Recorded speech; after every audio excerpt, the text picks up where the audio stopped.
இப்போ வந்து risk factor of myocardial infection வந்து coronary is also known as myocardial infarction is a heart disease, coronary heart disease, coronary atherosclerosis, அப்புறம் வந்து coronary அத்தெரோஸ்க்ளீரோசிஸ் அப்படின்னு சொல்கிறாங்க.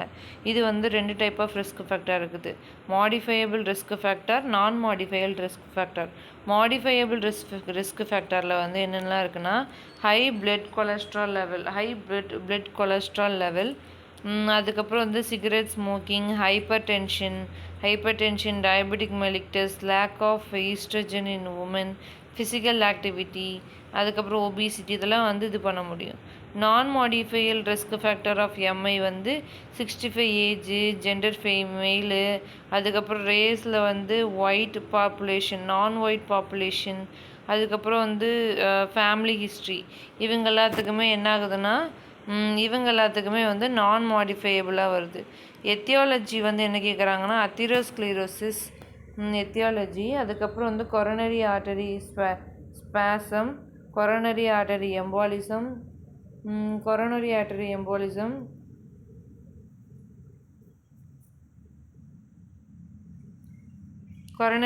embolism, coronary artery dissection, coronary artery aneurysm, அதுக்கப்புறம் vascularity. பேத்தோஃபிசியாலஜியில் வந்து டியூ டு தி எத்தியாலஜிக்கல் ஃபேக்டரில் வந்து the injury to the endothelial cells and inner to the artery, the அதுக்கப்புறம் வந்து inflammation and immune relaxation, accumulation of the lipid in the atrial valve, T lymphocyte and monocyte become to the macrophage, infiltrated to the integrated and proliferation of the stomach, smooth muscle cells with the leaves, the formation of the fibrous cap over the fatty core, அதுக்கப்புறம் வந்து protrusion of the fatty core in the woman, narrow end abrasion இருந்து, அதுக்கப்புறம் வந்து haemorrhage நடந்து thrombus form ஆகி causes to the அதுக்கப்புறம் வந்து அப்ரேஷனாக இருக்குது.